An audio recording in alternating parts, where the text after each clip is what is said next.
Voici ce que les pays africains doivent retenir de l'intervention des États-Unis au Venezuela.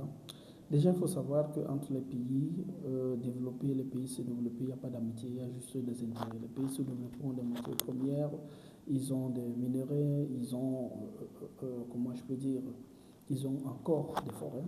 Alors, c'est la merci des pays développés. Donc, il faut savoir aujourd'hui que les pays développés, à chaque fois qu'ils vont trouver qu'il y a un intérêt quelque part, ils vont occasionner, mettre sur pied tous les moyens nécessaires. Les États-Unis, par exemple, du Venezuela, ils savent qu'il y a du pétrole.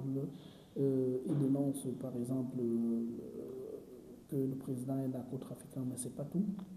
La France a intervenu en Libye, à cause de quoi? Du pétrole.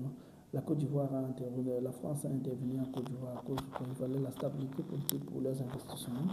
La Russie a intervenu en Ukraine. Israël a intervenu, je pense, au Pakistan. On va citer jusqu'où?